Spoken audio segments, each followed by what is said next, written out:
আসসালামু আলাইকুম।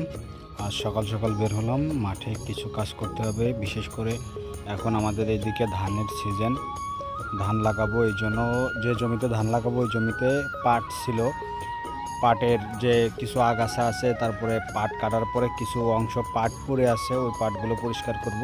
আমার ধানের পাতা হয়ে গেছে, হয়তো বা এক সপ্তাহের ভিতর ধান লাগাবো ইনশাল্লাহ। এই জন্য জমি পরিষ্কার করতে চলে আসলাম দুই ভাই। এখন দুই ভাই মিলে জমিটা একটু পরিষ্কার করব। বিশেষ করে জমিতে আসার কি, ওই যে পাট কাটার পরে কিছু পাটের অংশ বিশেষ পড়ে আছে, ছোট ছোট পাট, কিংবা যে পাটগুলো বেশি পাইকে গেছিলো মারা গেছে, ওই পাটগুলো পড়ে আছে। ওই পাটগুলো পরিষ্কার করার পরে এই জমি চাষ দিব, তারপর ধান লাগাবো ইনশাল্লাহ। আমাদের এদিকে 3 ফসলই চাষ হয়, বিশেষ করে আমরা ধান এবং পাট, তারপরে পেঁয়াজ। বিশেষ করে আমরা ধানের পরে পেঁয়াজ চাষ করি, তারপরে পাট বুনি, আবার পাটের পরে ধান, ধানের পরে পেঁয়াজ।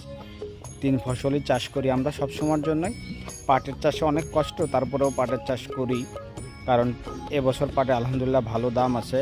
এখন বাকিটা আল্লাহ ভরসা। আমাদের ফসল ঘরে তোলার পরে যদি এই দামটা থাকে তাহলে কৃষকের জন্য উপকার হবে, কিন্তু যদি দাম কমে যায় তাহলে কৃষকের জন্য কষ্টটা বৃথা চলে যাবে। কারণ আমরা যে লোক নিয়ে কাজ করাইছি, তখন একজন লোক নেওয়া হয়েছে আমাদের 900 টাকা 1000 টাকা করে জন নেওয়া। হ্যাঁ, এখন তো পাটের দাম আলহামদুলিল্লাহ ভালো আছে, কিন্তু সর্বশেষ কেমন থাকবে সেটা জানি না, বাকিটা আল্লাহ ভরসা।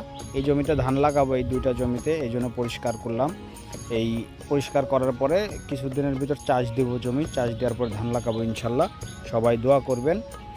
আমি এবছর ধান লাগাবো প্রায় 70% মধ্যে। যে আমার ধানের চারা, যেটাকে আমরা ধানের পাতো বলি, এটা কমপ্লিট হয়ে গেছে।